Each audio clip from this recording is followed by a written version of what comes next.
Você acha quanto tempo você ficou em silêncio? 20 minutos? 2 minutos nós ficamos em silêncio. Só que você percebe como é difícil ficar em silêncio? Primeiro que a gente ouve muita coisa, né? Muito barulho, muita coisa. E como nós mesmos não estamos acostumados, parece que o tempo demora mais a passar. E porque a nossa vida não consegue parar, ficar quieto e ficar em silêncio. Então eu vou apresentar alguns textos para vocês, rapidamente, aqui no livro, alguns textos bíblicos de Jesus, né? Em Lucas 6,12 diz que antes de Jesus escolher os 12, ele subiu ao monte e passou a noite inteira no monte, orando, sozinho. Ele estava, antes dele escolher, ele passou a noite inteira orando, sozinho no monte. Em Mateus 14,13, quando ele recebeu a notícia da morte de João Batista, diz que Jesus retirou-se dali num barco para um lugar deserto. Para um lugar deserto. Quer dizer, Jesus ficava no meio do povo, mas ele precisava também ficar sozinho. Em Mateus 14:23, depois que ele alimentou a multidão, diz que ele subiu ao monte a fim de orar sozinho. Em Marcos 1:35 diz, tendo-se levantado alta madrugada, saiu, foi para um lugar deserto e ali orava. Em Lucas 5,16 diz que Jesus se retirava para lugares solitários e orava. Quando ele foi começar o ministério dele, o Espírito Santo levou para o deserto e ele passou 40 dias sozinho em oração no deserto. Quando ele foi transfigurado, ele subiu ao monte e lá ele orava, mas ele levou 3 com ele, Pedro, Tiago e João. E ali ele entrou em contato com Elias e Moisés e o rosto dele brilhou como o sol. No Getsêmani, Jesus foi orar no monte, levou os 3, deixou os 3 no lugar e foi sozinho para o jardim orar. E ele orava sozinho no Getsêmani. Então Jesus tinha esse equilíbrio. Ele andava falava para as multidões, andava com os 12, mas precisava ficar sozinho, solitário. E ali na solidão ele experimentava solitude, que é estar sozinho, mas estar em paz, estar com Deus, estar em silêncio. Então Jesus tinha esse equilíbrio espiritual. Agora nos nossos dias, de tempos extremamente barulhentos de coisas, a gente vai perdendo esse costume de ficar em silêncio e ouvir Deus no nosso coração, e ter comunhão, e repensar a vida, reorientar a vida, porque nós estamos viciados em barulho. Tem pessoas que estão de fato viciadas em barulho, que o ouvido fica zunindo assim, né? A moçada já aprende hoje a botar aquelas coisinhas no ouvido e ficar ouvindo música, né? Aquele som alto. De vez em quando passam os caras dirigindo o carro, que você ouve a 500 metros a música, ele está ouvindo lá dentro do carro. Você fala, como que ele consegue estar dentro desse carro, né? E é muito mais forte o som do que o ouvido pode aguentar. Está além, e aí os tímpanos, hoje já há estudos que mostram que muitos adolescentes estão ficando surdos, porque eles ouvem som muito alto. O nosso tempo é muito barulhento e os ouvidos não aguentam isso aí. Então as pessoas vão ficando assim, você chega em casa, você liga o rádio, ou liga a TV, ou liga o computador, ou liga alguma coisa, que a gente não consegue ficar quieto, sozinho, em silêncio. E essa é a disciplina, porque nós crescemos quando ficamos sozinhos com Deus, quando a nossa alma se aquieta, o nosso coração, e a gente aprende a ter comunhão silenciosa com Deus. Até os nossos cultos são barulhentos também, né? A gente pede assim, vamos fazer uma oração silenciosa. Depois de algum instante o irmão ora, dá 15 segundos alguém ora, não consegue, né? Vamos fazer depois de alguns instantes o irmão ora. Se você, eu já fiz isso, eu demoro para orar, né? Aí você começa a ver gente mexendo, gente abrindo o olho, mas o que está acontecendo? Algum problema? Ninguém vai orar? Ninguém vai orar? Será que a pessoa esqueceu que ele tinha que orar? A pessoa já perde a concentração, porque está demorando. Se passar de 1 minuto e meio, já está demorando. Vai ficar 3 minutos, então a pessoa já levanta e vai, pastor, algum problema? Alguém está doente, alguma coisa aí? Você entendeu? Porque a gente não está habituado, e às vezes o próprio culto nosso é assim. Muito barulho, muito barulho, muito barulho. Tem uma música que a gente canta, é uma música extremamente barulhenta, a letra é boa, fala assim, te busco, te procuro, ó Deus, no silêncio tu está. Aí na hora que fala no silêncio tu está, o cara dá uma batida na bateria, né? No silêncio tu estás. Pá! Então o meio é a mensagem é o barulho da coisa, não é tanta letra. Mas a gente tem que aprender isso, que não é algo muito comum para nós. E eu quero ler um texto com vocês de Tiago, capítulo 3. Tiago, capítulo 3.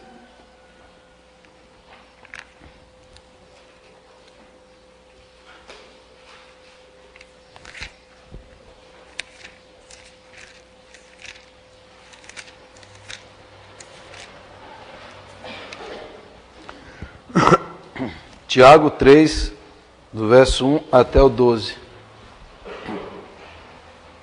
Diz assim, Tiago 3, do 1 até o 12.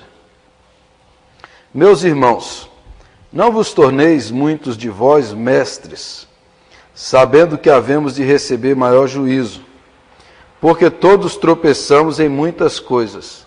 Se alguém não tropeça no falar, é perfeito varão, capaz de refrear também todo o corpo.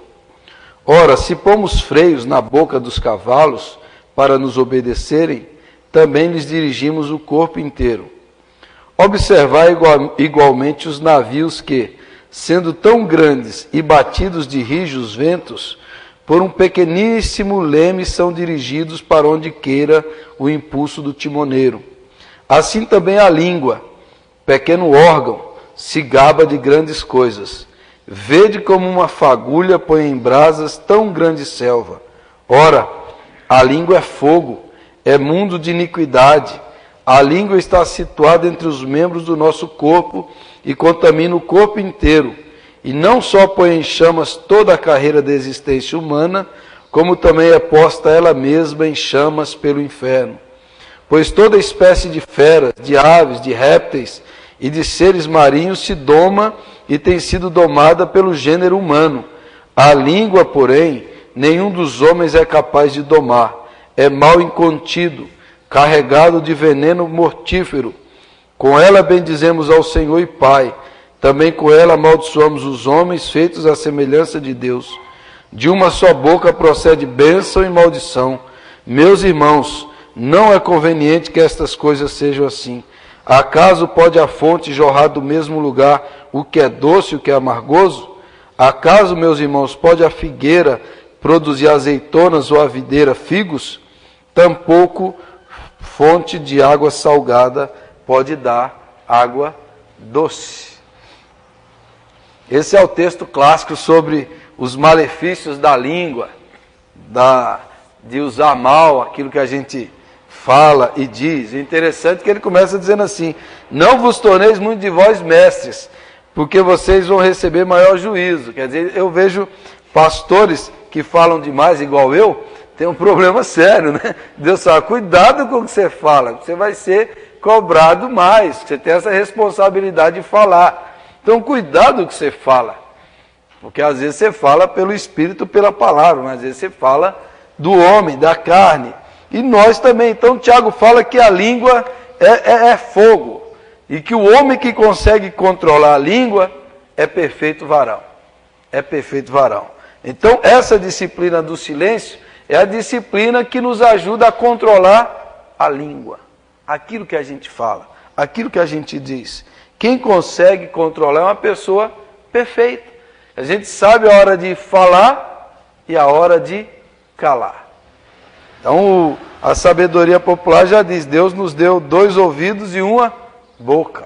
Quem fala demais dá bom dia para cavalo. Então, essa é a sabedoria popular. Mas a Bíblia nos diz, olha, controle a sua língua.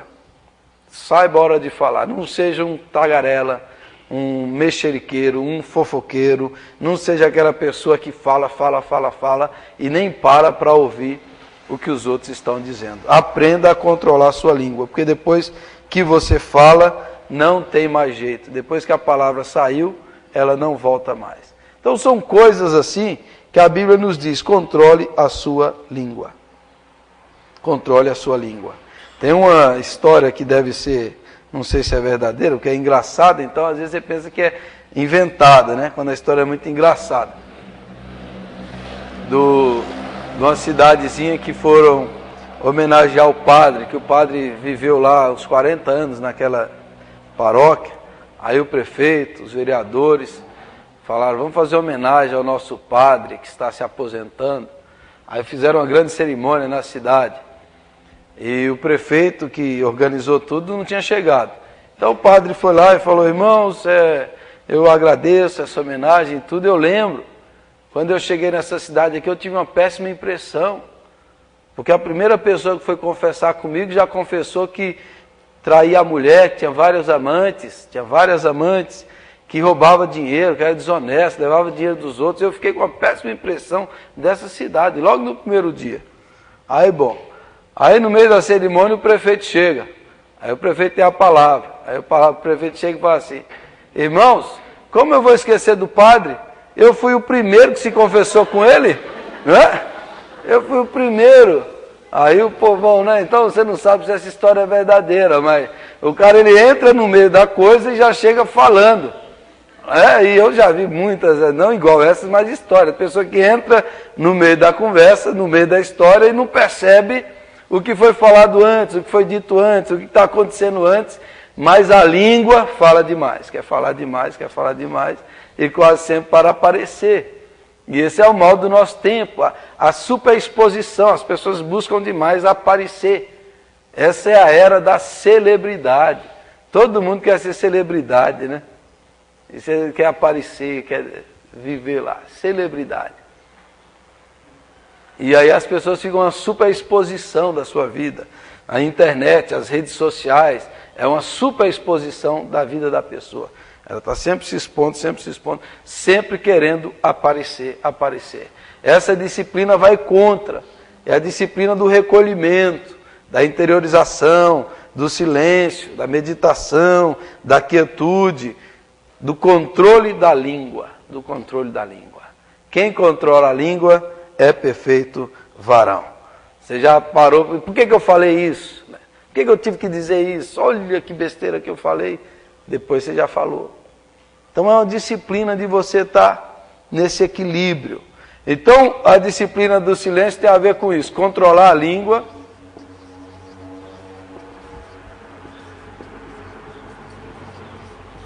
Controlar a língua.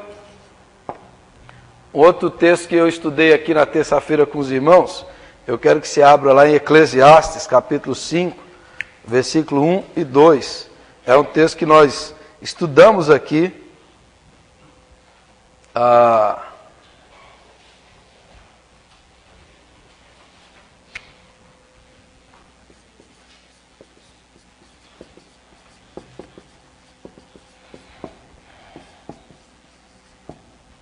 Eclesiastes 5, 1 a 2. Alguém que achou, leia aí bem alto.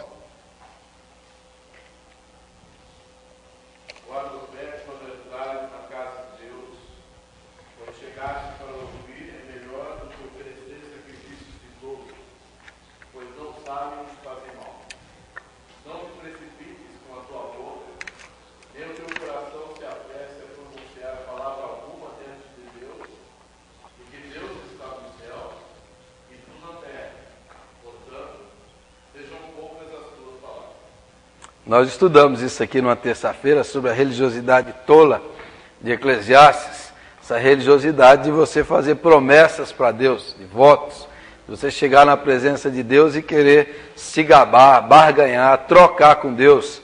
E Deus não entra nisso, e o autor de Eclesiastes diz exatamente isso. Olha, fique quieto, não fale demais, não faça negócios com Deus, não prometa o que você não vai cumprir. E quantas vezes a gente cai nessa religiosidade tola, vã, frívola, de estar fazendo negócios, promessas. Senhor, se o Senhor me der isso, eu vou fazer aquilo. Se o Senhor me der aquilo outro, eu vou fazer aquilo outro. Estamos fazendo, e coisas que às vezes a gente não consegue bancar. A gente faz aqueles votos ali, Senhor, eu vou fazer isso. Depois você não consegue cumprir. Você não cumpre aquilo que você prometeu. É tolice. Né? Não vote se você não vai cumprir, você não consegue.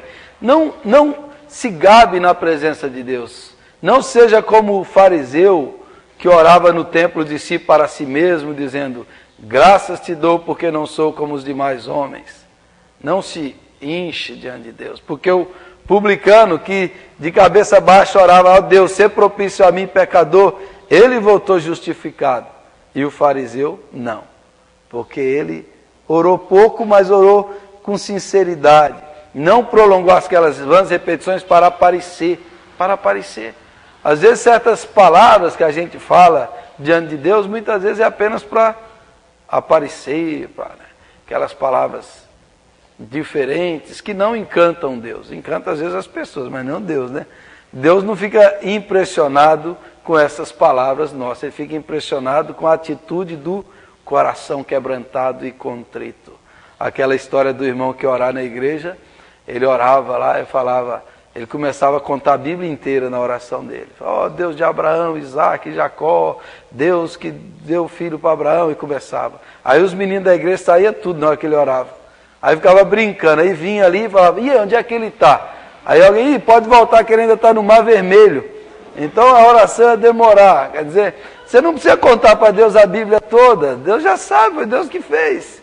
Então essas coisas de você multiplicar só para aparecer como o fariseu fazia, só para se erguer, se ensoberbecer. Isso é sacrifício de tolos, religiosidade tola, presunção humana, falatório religioso inútil. Sem falar de coisas na igreja, de pastores, de pastor, de pregador, que fala só porque tem que falar. Né? E ele tem que dar, ele tem que falar. E quantas vezes eu já vi gente que tem um sermão de 10 minutos, ele fala 30 minutos, mas o conteúdo era só para 10. Né? Então fale só 10, termina, deixa o povo ir embora mais cedo para casa. Às vezes fica enchendo linguiça, fica enchendo a coisa. Então, ser direto, objetivo, falar o que as Escrituras dizem sem muito falatório inútil, sem sacrifício de tolos, religiosidade tola. Um exemplo disso foi Pedro lá no Monte da Transfiguração, quando Jesus está lá na glória, Moisés, Elias, o céu se abriu, ali o véu do visível foi tirado e entrou o invisível, a glória do Filho, brilhando como o sol. E Pedro vem e fala: Senhor, o Senhor quer que eu faça 3 tendas? Né? Jesus está na glória, e Pedro lá se mete a falar: eu vou fazer 3 tendas, uma para o Senhor, outra para Moisés, outra para Elias. Né? Ele achou que ele estava sendo sábio, né? Vamos ficar aqui, mas está falando besteira. Então às vezes é assim, às vezes as nossas orações, quanta oração tola eu já fiz e vou fazer. Infelizmente a gente é assim mesmo. Quantas coisas eu já pedi para Deus que se Deus tivesse me dado, coitado de mim, não? Então ainda bem que Deus não leva em conta muitas orações, muita coisa que a gente fala, Deus não leva em conta, porque às vezes a gente fala e pede e coloca coisas diante de Deus que Deus fala assim: coitado, você não sabe o que você está falando. Que bom, né? Você não sabe. Ele não leva a sério, porque a gente fala coisas para Deus que são coisas inúteis, coisas tolas. Não é? Então, o nosso autor vai falar sobre essa coisa. Outro aspecto que ele vai apontar eu vou chamar aqui de escola, ele fala um pouco nesse capítulo, escola do deserto. Que todos os profetas, os homens de Deus, tiveram períodos da vida no deserto. E o deserto é aquele lugar árido, solitário, e que na nossa vida também a gente vai passar momentos assim, que ele chama no livro, se você tiver o livro, de A Noite Escura da Alma. Quer dizer, períodos da vida que você vai passar momentos difíceis, em que até espiritualmente você vai sentir que você está longe de Deus, que Deus está distante, ainda que você esteja buscando, mas parece que Deus se ausentou, você não sente a presença de Deus. Então esse é o período que ele chama do deserto. Os profetas passaram por essa experiência. Jesus passou 40 dias no deserto. E a gente também vai passar momentos assim do deserto. E no deserto a gente tem que aprender a confiar em Deus e não nos nossos sentimentos. Porque tem hora que você não sente a presença de Deus. Tem hora que você não sente a bênção, tem hora que você não sente. E aí, o que você tem que fazer? Exercer a confiança. Porque o justo viverá pela fé, não pelo sentimento. Porque os nossos sentimentos são frágeis. Tem dia que você está animado, tem dia que você está desanimado. Tem dia que você está alegre, tem dia que você está deprimido. Os nossos sentimentos oscilam. Agora a fé tem que permanecer. Eu posso não sentir a presença de Deus, mas eu creio que Deus está comigo, porque a sua palavra o diz. Então no deserto é esse período de aridez, de silêncio, de quietude, de às vezes você se recolher para você entrar em intimidade com Deus e exercitar a sua fé, a sua comunhão com o eterno Deus. A disciplina do deserto, E aí, irmãos, eu gosto muito de pregar e gosto muito de ouvir sermões. Eu acho que todo mundo tem que ouvir pregações. Em vez de você pode ouvir boas pregações. Então, estou sempre ouvindo. Mas às vezes eu vejo que alguns crentes, para ter comunhão com Deus, ele sempre precisa de um pastor no meio. Ele sempre precisa de uma oração do pastor, de uma pregação do pastor, ou também muitos crentes que sempre precisam de música. Não, para eu entrar em comunhão com Deus, eu preciso ouvir uma boa música. Eu preciso estar ouvindo um louvor. Então, às vezes, é muito dependente de coisas assim. Então, é dependente da música, da pregação. Mas a gente desenvolveu uma comunhão intensa com Deus. Você e Deus. Não é errado você colocar o louvor lá para orar. Não tem nada, não é errado. Mas, às vezes, a gente coloca substitutos, coisas que não nos levam direto a Deus, na intimidade com o Senhor, na presença de Deus. E há momentos na vida que só vai ter você e Deus. A Bíblia fala da oração em dois, da oração em grupo, da oração da igreja. São orações poderosas, da concordância em oração, mas a Bíblia fala também da oração em secreto. Entra em teu quarto, fecha a tua porta e ora a teu Pai em secreto. A gente precisa ter oração com os irmãos, em grupo, mas a gente precisa ter oração em secreto. Você e Deus, na intimidade do Senhor, no silêncio de você e Deus. E Deus vai falar na sua alma, no seu coração, no profundo dentro de você. E esses períodos aqui são períodos difíceis. Períodos que às vezes você não vai contar com ninguém, mas é aí que a nossa fé é fortalecida. É aí que você sai fortalecido. Elias, Isaías, Jeremias, os profetas todos, Jesus, passaram por momentos assim. O apóstolo Paulo, quando ele se converteu, até ele começar a pregar, às vezes a gente lê em Atos, parece que foi repentinamente, mas você lê em Gálatas, você vai dizer que houve um período de, no mínimo, 3 anos, desde quando Paulo se converteu até quando Paulo começou a pregar. Porque você precisa esse tempo de preparação com o Senhor. De preparação, de fortalecimento da fé, de comunhão com Deus. E aí a gente precisava ter períodos da vida que a gente tira para ficar na presença do Senhor, para entrar em silêncio diante de Deus. E aí, ele diz assim, o nosso autor diz, o que a solitude produz em nós? Ele diz, qual é o resultado? É a liberdade. A liberdade de ficar quieto. a liberdade de não precisar ficar se justificando, a liberdade de querer sempre estar certo, seu argumento vencer.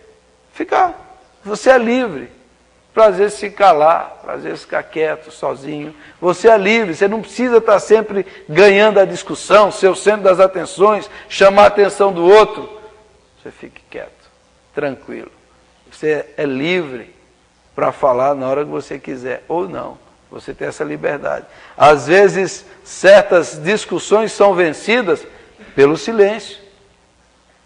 Pelo silêncio. Você aprende, quando você está em silêncio, você aprende. Você ouve mais. É assim que funciona.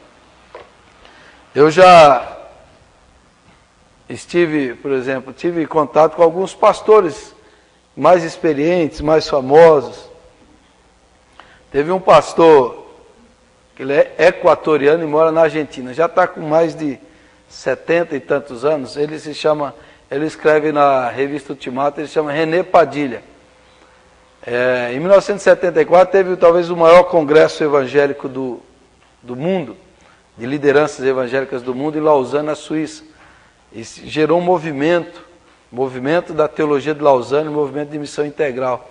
E em 1974 foi o Billy Graham que promoveu esse congresso, e lá o René Padilha esteve lá e fez uma palestra histórica que deu os rumos para a teologia naquele período. Então ele é um mestre assim, muito conhecido, muito famoso. Ele esteve em Londrina para dar uma palestra, e depois de um período lá, entre os professores, alguém me chamou pediu para eu levar ele para almoçar. E daí tinha mais algumas pessoas comigo, e interessante, os que estavam comigo, tudo mais jovens, começavam a falar. Eu falei assim, deixa o cara falar, deixa ele falar alguma coisa para nós, mas eles queriam falar o que eles estavam fazendo, quem eles eram. E eu falei assim, quase que cala a boca, rapaz, deixa o cara falar. O cara vem de longe, você tem a única oportunidade que você tem para aprender com ele, você fica falando igual Então perceba como tem muitos assim que ele quer falar, porque ele precisava falar o que ele estava fazendo para se aparecer para o mestre, em vez de ficar calado e ouvir, e perguntar, e saber o que ele tem para dizer, e ouvir a experiência dele, a sabedoria dele. Mas muitos caem nessa tolice de falar, e não aprender, não absorver, não entender o que a pessoa tem para dizer. Então essa é a tolice da língua. E a gente, todos nós temos que aprender com isso aí. Controlar a língua, religiosidade tola, a escola do deserto, que Deus nos matricula, para a gente andar nesse caminho aí. Aí ele vai falar assim, passos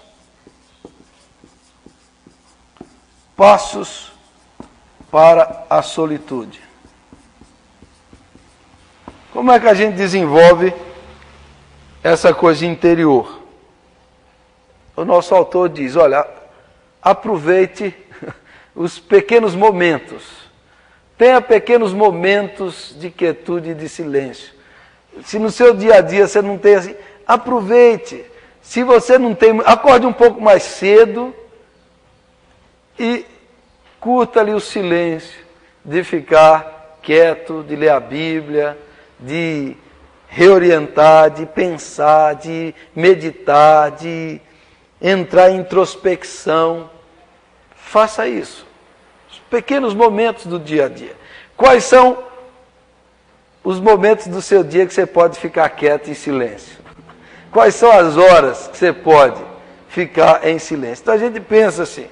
Na minha casa, normalmente, quando eu acordo, eu sou sempre o primeiro, e é aquele momento que eu acho muito bom, que é esse silêncio. Quando você tem criança em casa, não é muito fácil ficar em silêncio.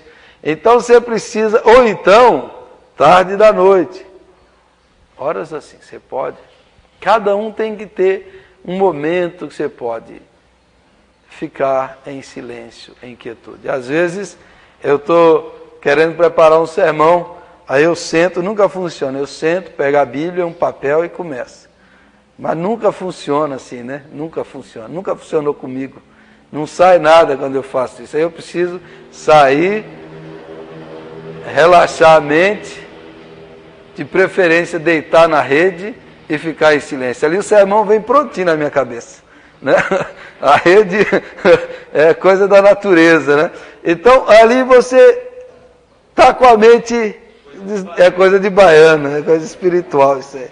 Você deitou na rede, a coisa funciona e flui melhor. A mente está mais ligada. Então, a gente tem que ter momentos assim, no nosso dia a dia.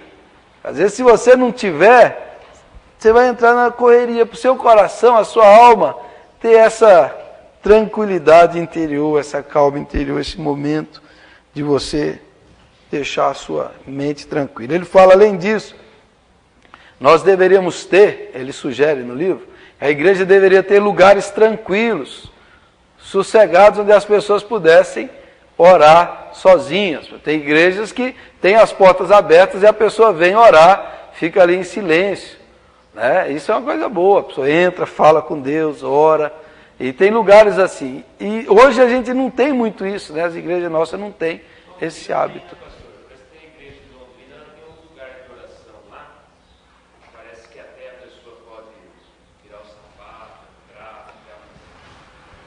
Talvez seja uma sala, né? O cenáculo que eles chamam, né? Que é uma sala reservada para oração. Tem igrejas assim, tem igreja, na Coreia toda igreja tem um acampamento de oração, onde as pessoas vão orar. Naquele acampamento tem lugar lá, tem lugares para uma pessoa entrar e orar, e depois tem lugar para orar conjuntamente.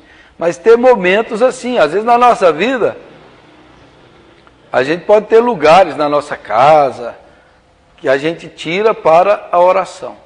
Ou como os coreanos têm lá, né? Alguns fazem na casa um quartinho que eles chamam de o quarto de escuta. É onde ele entra para ouvir a voz de Deus. Então quando ele está ali é porque ele está orando. Então tem um quartinho lá para orar. Às vezes a gente não tem essas coisas assim. Porque às vezes o lugar nos faz concentrar mais rápido.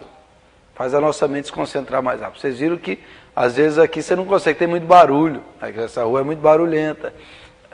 Vozes, essa coisa, não precisa. Ou um lugar da natureza, contato com a natureza, um parque, um lugar que você pode entrar na tranquilidade da criação de Deus e ouvir a pescaria, lá no meio do barco, orando, lá, né, no silêncio. Só você e o peixe, né? Tem um filme muito bonito, um filme antigo, para ver se a locadora do Deus tem. O filme chama assim, Nada é para Sempre. É a história de 2 filhos de um pastor presbiteriano. Era um dos primeiros filmes que o Brad Pitt fez. Ele é o filho rebelde e tem outro filho e tem um pastor presbiteriano. E a história do filme gira em torno disso, na casa deles, o assunto era ou Deus ou pescaria. O pastor era apaixonado por Deus, pela igreja e por pescaria. Então os filhos deles sempre tem umas imagens bonitas deles pescando e mostra como a relação com Deus e a relação com a pescaria.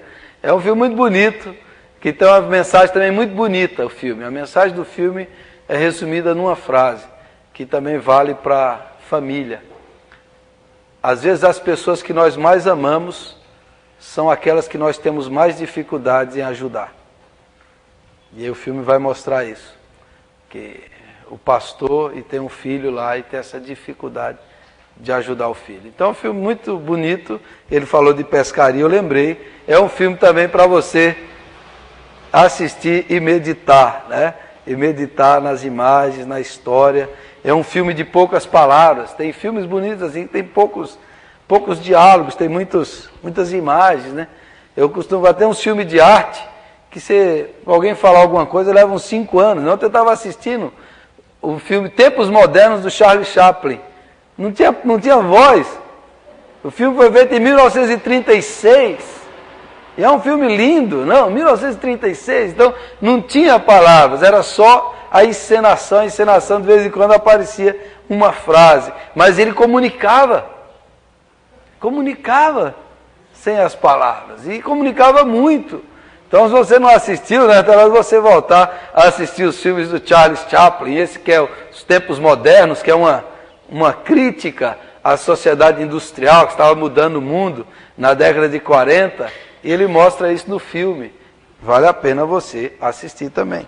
Ok? Então...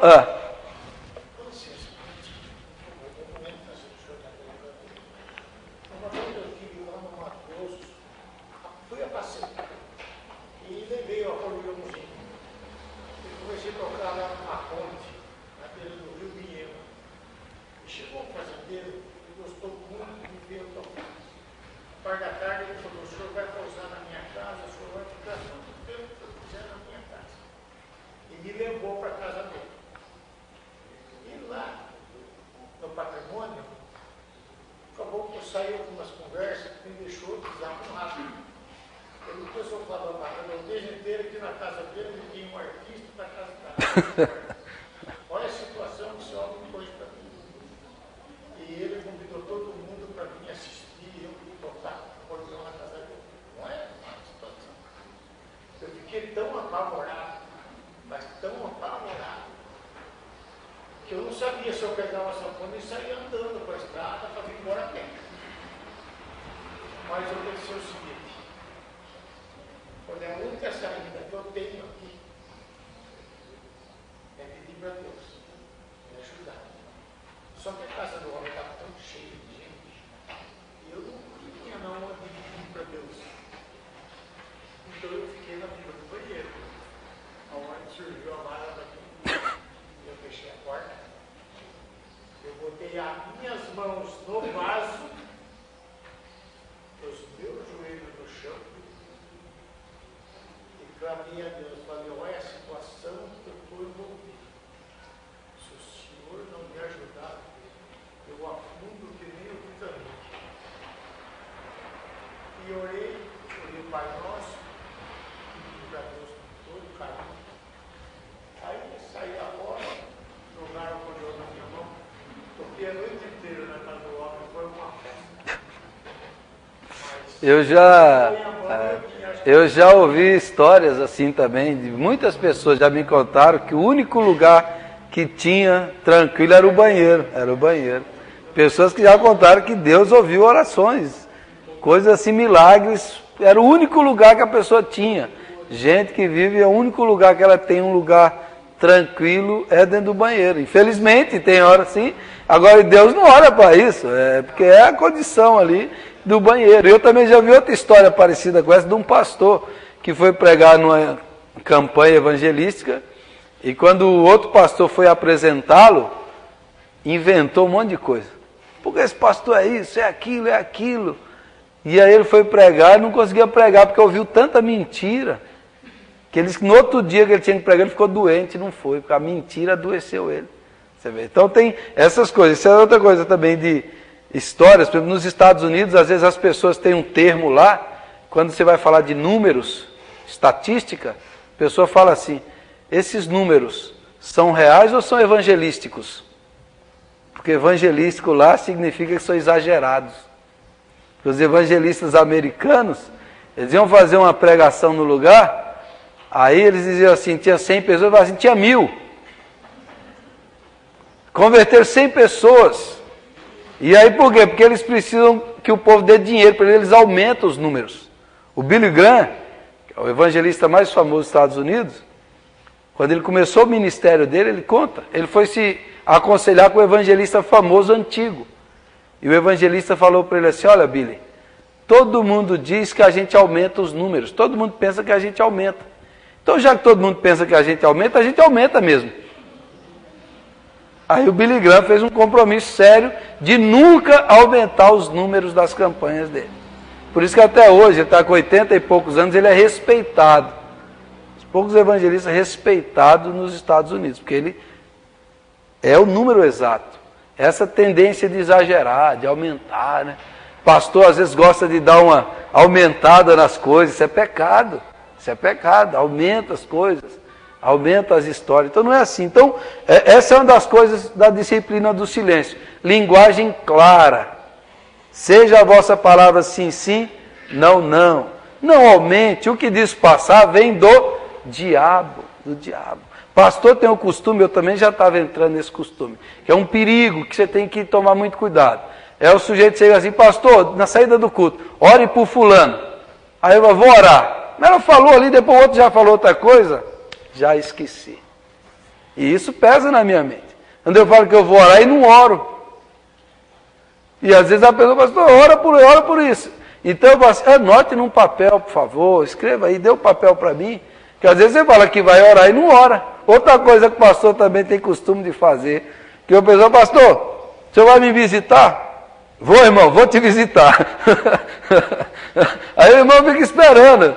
Quando que o pastor vai me visitar? Um dia eu vou te visitar, mas que dia? Né? Então, esse é o negócio. Se você prometeu, cumpra. Então, você quer que eu visite? Então, que dia, irmão? Que hora? Né? Assim, um dia eu falei para a irmã, eu vou te visitar à tarde, irmã. Aí, desde 2 horas da tarde, ela já estava lá com o bolo me esperando. Mas à tarde eu cheguei 5:30 da tarde. Então, veja, eu prometi que ia à tarde. Mas, para que a pessoa não fique... Marque o dia e a hora. Você promete, cumpre. A linguagem clara. Não ficar falando, eu vou orar, eu vou fazer, e não faz. Isso também é um problema. A gente tem que... Aí é o papel, a caneta, porque às vezes você põe aqui e não cumpre. Linguagem clara. Se você prometeu que vai orar por alguém, ore. Se você fala alguma coisa, faça. Mas cumpre. Linguagem clara, linguagem clara. Então, aproveite os pequenos momentos. Ele faz um desafio, tire um dia inteiro para ficar calado.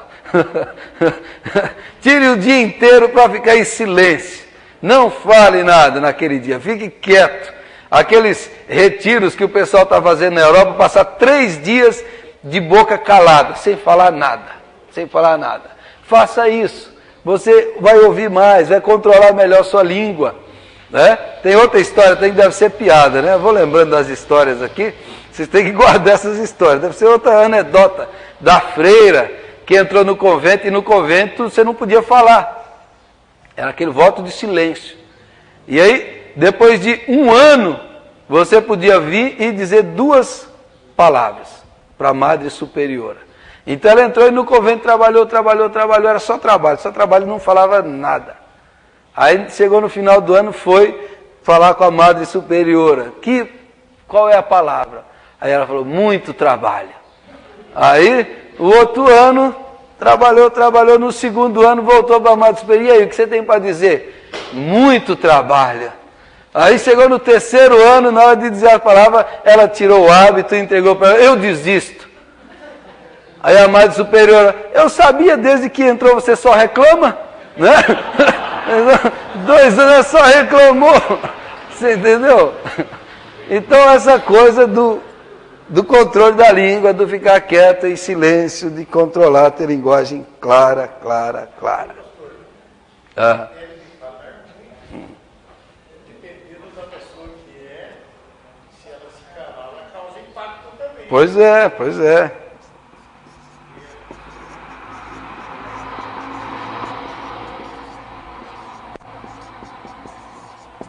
Às vezes o silêncio fala muito mais do que falar. A pessoa fica quieta, ela está comunicando muito mais. Na solitude, o momento interior de solidão, de quietude, serve para que a gente possa reorientar a nossa vida. Reorientar a nossa vida.